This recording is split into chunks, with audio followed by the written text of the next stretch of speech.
Hey y'all, I want to talk to you today about this Raptor 2K. This is a Bedliner product in a spray can that's kind of unique because it's a two-part. You use this, you pop the bottom cap, things mix on the inside, and you have kind of a super Bedliner. That's why I purchased it, and I do think it's going to be pretty cool. I also like that it comes in like red, white, black, and I think a cool green. But there are some weird things about it, and I want to talk to you about that real quick. What you see me doing here is using an Eastwood pre-painting prep. Anytime these rock sliders sat for any amount of time or I was about to do a new step or a new layer, I use this. It sprays on, it removes dirt and grease and anything else, and then it dries up really quickly. Now the full process that I did with this, first I cleaned it, I sanded the bare metal, I sprayed it all down, cleaned it really good, and then I used a self-etching primer. And after using this self-etching primer, again, cleaned it every time, and I started applying the product, as you can see here. So these are rock sliders for my Jeep, and you can probably already tell I've got some pretty significant issues with these that are my fault, but there's also some weird things about the can. All right, so I want to show you how this actually turned out in the issues. You'll probably be able to tell that I did this side of both of these first and then the other side. I actually started with this one over here. They're in different order now. So that's where I started. You can't tell how bad it looks, I don't think, probably on the camera. It looks worse in person. It sucks. Luckily, this is the bottom of the rock slider, so nobody will see that so much. And that sucks. And then this was the second one I did, which is better, but still bad. This is actually going to be the front side that will show. And that's a bad deal. Now the second side that I sprayed, since I kind of figured it out on the second side, looks quite a bit better. This isn't perfect. I'm sure everybody else can do a better job than this, but this is actually good enough for me and I'm happy with it. And then this is the bottom, and again, this one isn't quite as good because I did it first again. I did that side was the last side I did, so it's the best. But it's okay, I would be happy if they all looked like this.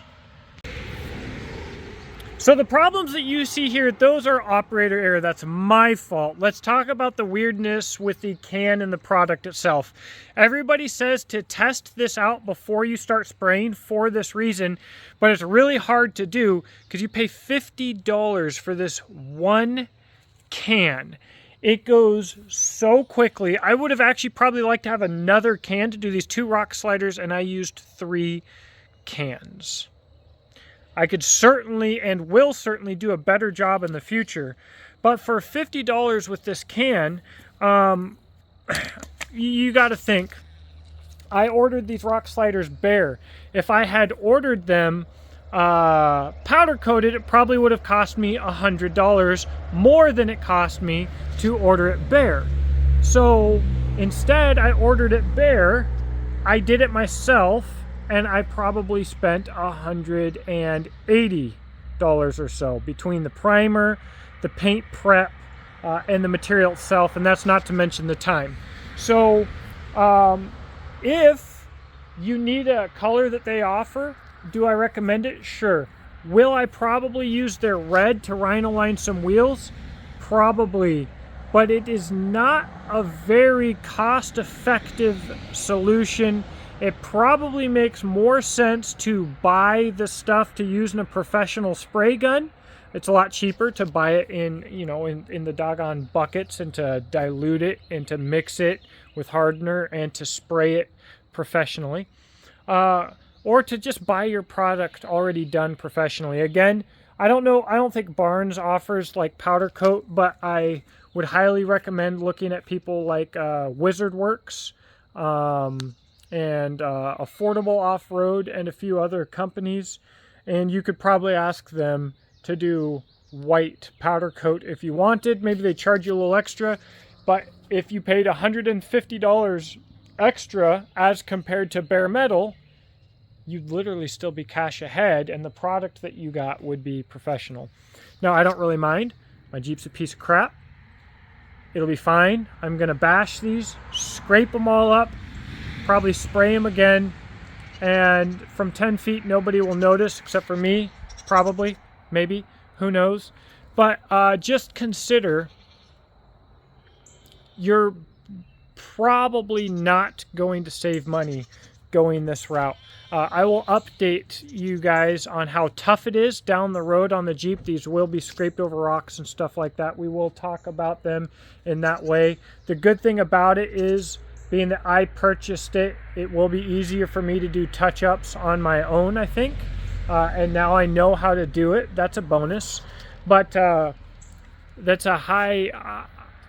the bar to entry for learning, that's expensive to learn how to do something. I just recommend going continuous circular motions, because at first I was going back and forth, and every time you stop and change directions, that's what you get. So go in continuous circles and you get the better effect like I got on the good side there. So that's what I've got. You know, it'll probably take me a year to do an update if you're considering the product. I do think it's a good product. I do think it's cool. I do also think that Raptor Liner should offer it in a bigger can, even if it costs more money, because I think it's so easy to be in such a rush with these cans because they go so fast. They're just, you start using them and they're gone. Goat's trying to eat my shorts. Anyways, let me know what you think in the comment section below. I'm excited to show you the Jeep. I will show you the Jeep once they are on there. So this will go in the Jeep Venture, and I will be talking to you guys more about parts that go onto the Jeep for the Jeep Venture series, and we'll be reviewing those as well, and camping out of it and having Jeep Ventures. Rock and roll. Have a blessed day. Talk to you in the comment section below.